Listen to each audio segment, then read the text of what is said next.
Hello friends, स्वागत है आपका अपने यूट्यूब चैनल लवली स्क्वाड पर। कैसे हैं आप सभी? आशा करती हूँ अच्छे होंगे और अपने एग्ज़ाम की तैयारी खूब मन लगा कर रहे होंगे। आप सभी जुड़ चुके हैं हमारी सोशोलॉजी के 500 MCQ क्वेश्चन सीरीज़ से। और ये जो क्वेश्चन सीरीज़ है ये आपको डेली 8 बजे मिलेगी, जिसमें से आपको 20 क्वेश्चंस डेली कराए जाएंगे। तो ये जो क्वेश्चन सीरीज़ है इसको आप ध्यान से देखिए और अच्छे से इसको करिए।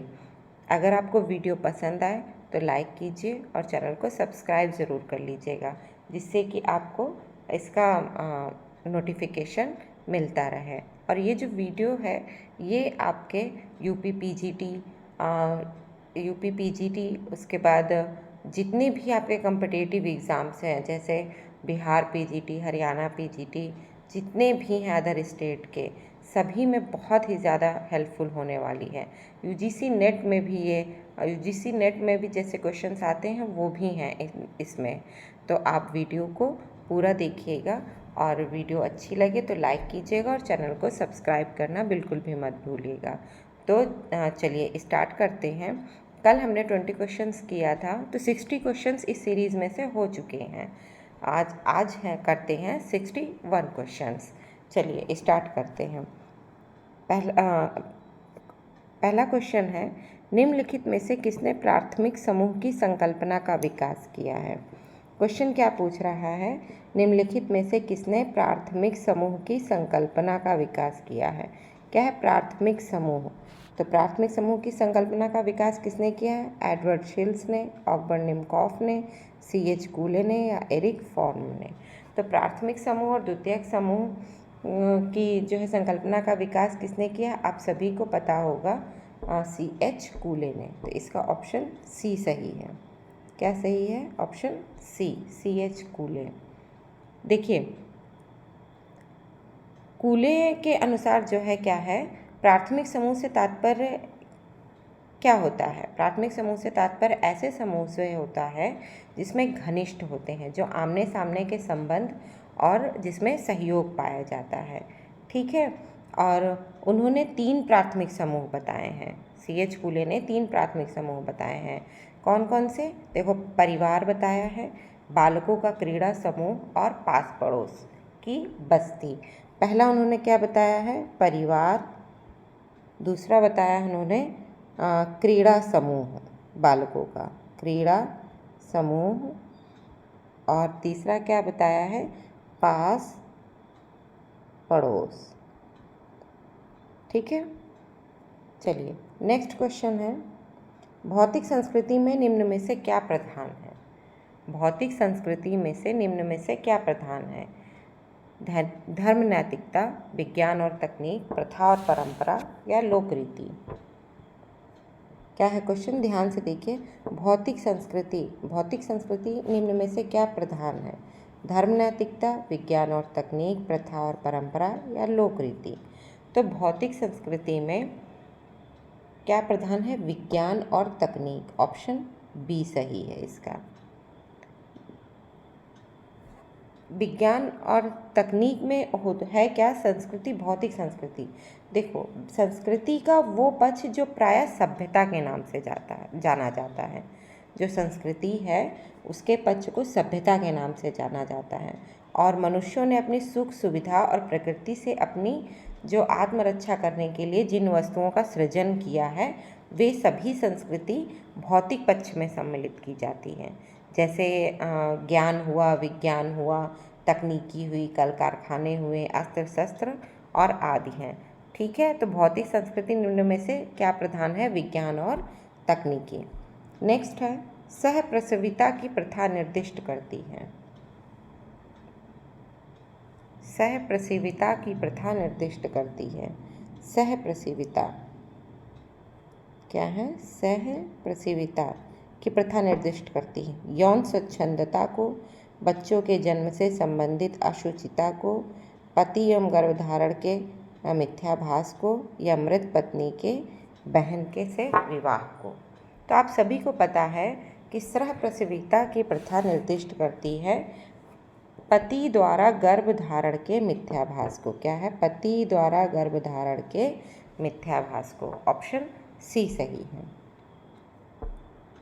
नेक्स्ट है, अप्पा दुर्रे ने वैश्विक संस्कृति को समझाने हेतु 3 पदों को प्रयुक्त किया, निम्नलिखित में से कौन सा उसमें सम्मिलित नहीं है?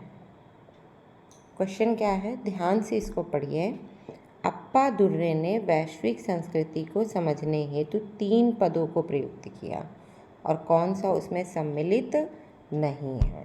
तो इसमें देखो सम्मिलित नहीं है पूछ रहा है। ऑप्शन ए है इकोनोस्कोप, बी है एथेनोस्कोप, सी है टेक्नोस्कोप और डी है मीडियास्कोप।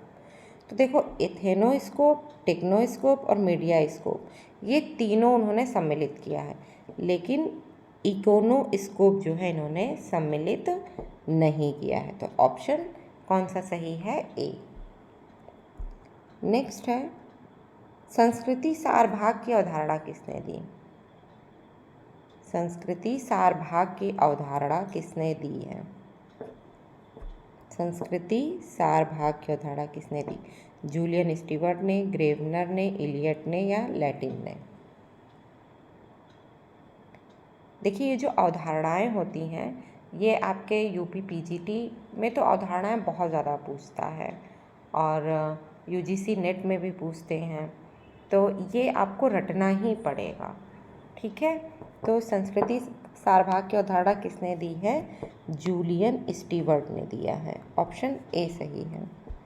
नेक्स्ट क्वेश्चन है, भारतीय संस्कृति के विश्लेषण में मार्के संप्रत्यय का प्रयोग किसने किया?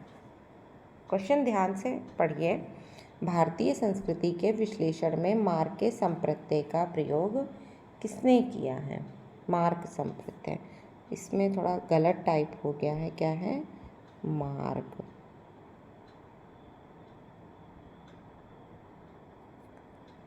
तो ऑप्शन ए है योगेंद्र सिंह, बी है डी.एन. मजूमदार, सी है नीरा देसाई और डी है एल.पी. विद्यार्थी। तो इसमें भारतीय संस्कृति के विश्लेषण में मार्क संप्रत्यय का प्रयोग किया है डी.एन. मजूमदार ने। ऑप्शन बी सही है।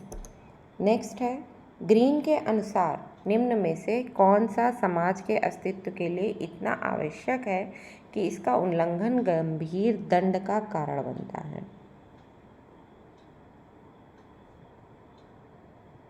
ग्रीन के अनुसार निम्नलिखित में से कौन सा समाज के अस्तित्व के लिए इतना आवश्यक है कि इसका उल्लंघन गंभीर दंड का कारण बनता है?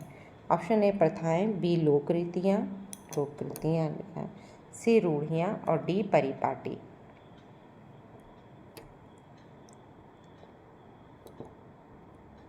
ये लोकरीतियाँ लिखा हुआ है, यहाँ होगा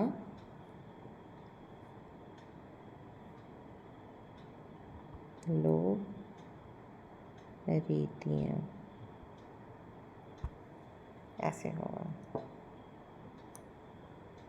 ठीक है, तो क्वेश्चन देखिए, ग्रीन के अनुसार क्या पूछ रहा है? ग्रीन के अनुसार निम्नलिखित में से कौन सा समाज के अस्तित्व के लिए इतना आवश्यक है कि इसका उल्लंघन गंभीर दंड का कारण बनता है?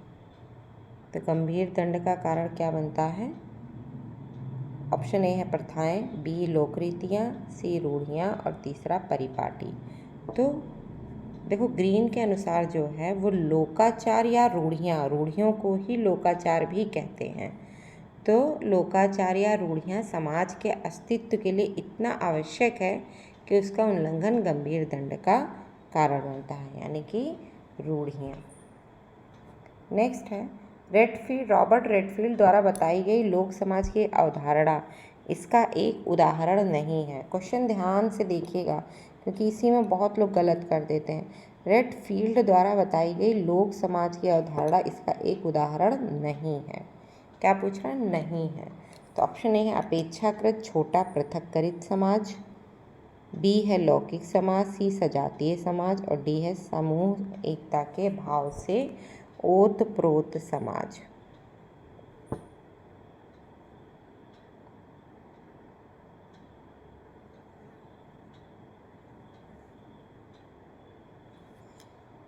तो क्या होगा, रेडफील्ड द्वारा बताई गई लोक समाज की अवधारणा इसका एक उदाहरण नहीं है। क्या होगा, लौकिक समाज। ऑप्शन बी सही है।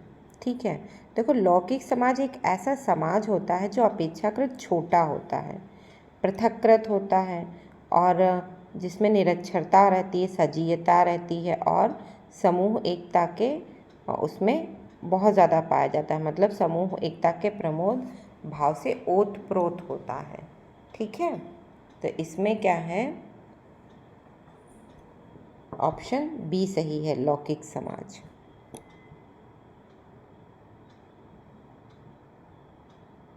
नेक्स्ट है, गेमिनशॉफ्ट और गैसिलशॉफ्ट में अंतर किसने किया? गेमिनशॉफ्ट और गैसिलशॉफ्ट में अंतर किसने किया? ऑप्शन ए है टाइनबी, बी है स्पेंगलर और सी है सोरोकिन।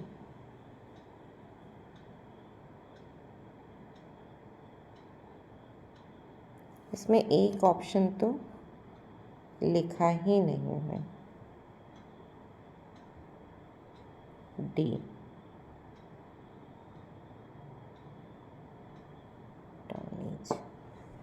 ठीक है, तो गेमिनशॉफ्ट और गैसेलशॉफ्ट का में अंतर किसने किया है?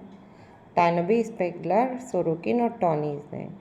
तो टाइनबी ने भी नहीं किया, स्पेगलर में नहीं किया, सोरोकिन ने भी नहीं किया, लेकिन टॉनीज ने किया है। तो ऑप्शन डी सही है इसमें। नेक्स्ट क्वेश्चन है, सामुदायिक प्रतिमान एवं संघात्मक प्रतिमान की पदावली दी गई है। क्वेश्चन देखिए क्या है, सामुदायिक प्रतिमान और संघात्मक प्रतिमान की पदावली दी गई है। ऑप्शन ए है जिन्सबर्ग द्वारा, बी डीपी मुखर्जी द्वारा, सी बी स्ट्रीट द्वारा और डी जेम्स ड्रीगर द्वारा। तो सामुदायिक प्रतिमान और संघात्मक प्रतिमान किसे कहते हैं, पता है आपको? देखो सामुदायिक प्रतिमान वो होते हैं जिसमें सारे समाज या समुदाय से होता है। जैसे जिन प्रतिमानों का संबंध सारे समाज या समुदाय से होता है उसको सामुदायिक प्रतिमान कहते हैं। जैसे अभिवादन करना होता है तथा वस्त्र पहनना, ये सारा क्या है, सामुदायिक प्रतिमान। फिर है संघात्मक प्रतिमान। तो संघात्मक प्रतिमान होता है, इसका संबंध जैसे किसी एक समूह विशेष से होता है। ठीक है, संघात्मक प्रतिमान क्या है, इसका संबंध किसी एक विशेष समूह से होता है, जैसे शिक्षक को अच्छी तरह पढ़ाना चाहिए। तो सामुदायिक प्रतिमान और संघात्मक प्रतिमान को पदावली किसने दिया है? रॉबर्ट बी स्टीड ने। ऑप्शन सी सही है इसका। नेक्स्ट है, निम्न में से कौन सा द्वितीयक समूह है? एकल परिवार, द्वितीयक समूह, निम्न में से कौन सा द्वितीयक समूह है? एकल परिवार, क्रीड़ा समूह, समिति या संयुक्त परिवार? तो ये तो बहुत इजी है, तो इसमें द्वितीयक समूह कौन सा है? समिति। ऑप्शन सी सही है। नेक्स्ट है, समनर ने सामाजिक समूह को किन दो भागों में विभक्त किया है? समनर ने सामाजिक समूह को किन दो भागों में विभक्त किया है? ऐच्छिक और अनिवार्य समूह, ऐच्छिक और अनिवार्य समूह, अंतः समूह या बाह्य समूह, वयम समूह और वे समूह, या विषम स्तरीय और समस्तरीय समूह। तो समनर ने सामाजिक समूह को अंतः समूह और बाह्य समूह में विभक्त किया है, आप सभी को ही पता होगा। तो अंतः समूह में कौन से समूह आते हैं? जैसे गांव आता है, जाति, धार्मिक संप्रदाय, परिवार या कबीला आदि आते हैं अंतः समूह में। और बाह्य समूह में जैसे शत्रु हुआ, सेना हुए, विभिन्न धार्मिक समूह हैं, विदेशी समूह हैं, ये हुए बाह्य समूह। नेक्स्ट है, इनमें से कौन भूमिका निर्गम की चर्चा करते हैं?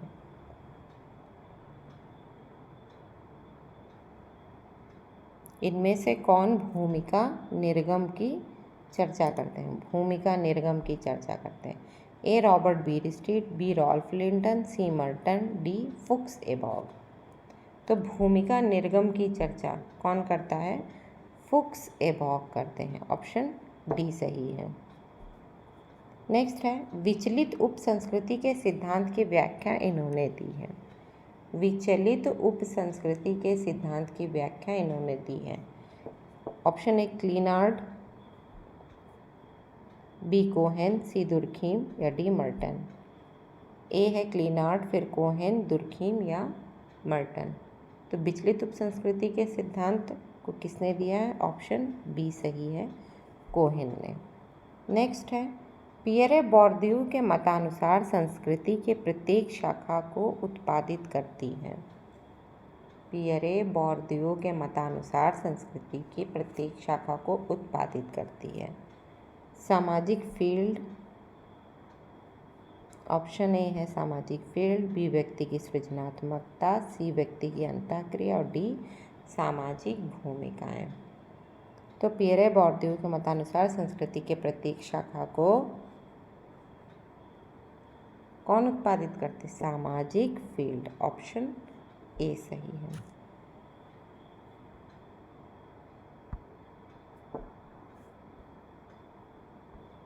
नेक्स्ट है,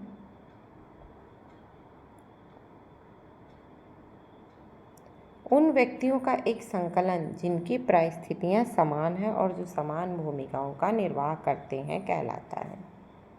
उन व्यक्तियों का एक संकलन जिनकी परिस्थितियां समान हैं और जो समान भूमिकाओं का निर्वाह करते हैं कहलाता है सांख्यिकीय श्रेणी, सामाजिक श्रेणी, समिति या अनौपचारिक समूह। तो इसमें कौन सा सही हो जाएगा? सामाजिक श्रेणी, ऑप्शन बी। नेक्स्ट है, समूह व्यक्ति के पूर्व अस्तित्व में है तथा प्रकार्यरत है का अभिप्राय है।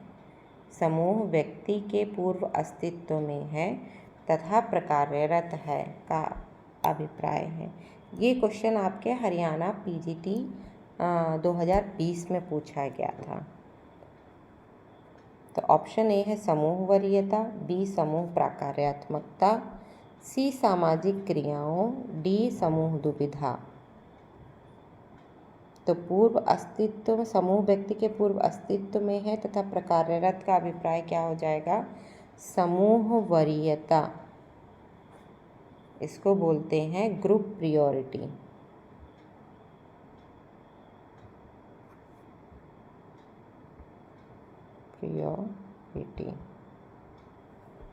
ठीक है।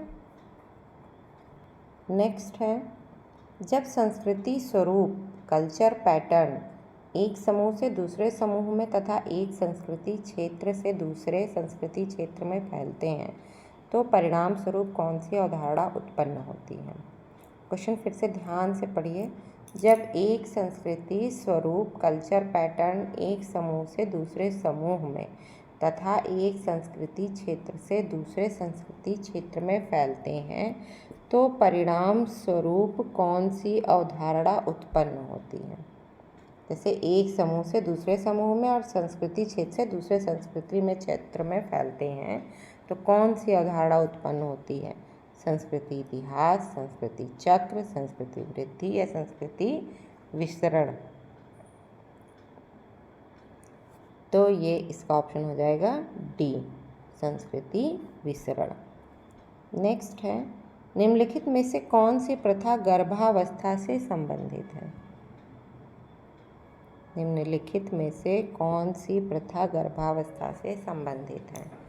ऑप्शन ए सहकष्टी, बी परिहार संबंध, सी परिहार या डी मातुलीय। तो कौन सी प्रथा गर्भावस्था से संबंधित है? सहकष्टी। इसको इंग्लिश में बोलते हैं कोवैड। और इसमें क्या होता है, इसको जो है इस शब्द, ये जो सहकष्टी शब्द है इसको टाइलर ने बताया था। और इसमें जो है पति और पत्नी की गर्भावस्था के दौरान दोनों अपनाते हैं इसको। मतलब पति जो है थोड़ा सा उसको वैसे ही अपनाने की कोशिश करता है। नेक्स्ट है, समाजीकरण की प्रक्रिया में निम्नलिखित में से किस चरण की चर्चा पियाजे ने नहीं की है? ये जो क्वेश्चन है या आपके यूपी टेट सी टेट में भी पूछा गया है पियाजे का, और ये क्वेश्चन जो है हरियाणा पीजीटी 2020 में भी पूछा गया था। समाजीकरण की प्रक्रिया में निम्नलिखित में से किस चरण की चर्चा पियाजे ने नहीं की है। और आज की क्लास का ये आखिरी वीडियो आज की क्लास का ये लास्ट क्वेश्चन है। पहला है संवेदी गामक अवस्था, दूसरा है पूर्व संक्रियात्मक अवस्था, तीसरा है पश्च संक्रियात्मक अवस्था, डी है अमूर्त संक्रियात्मक अवस्था।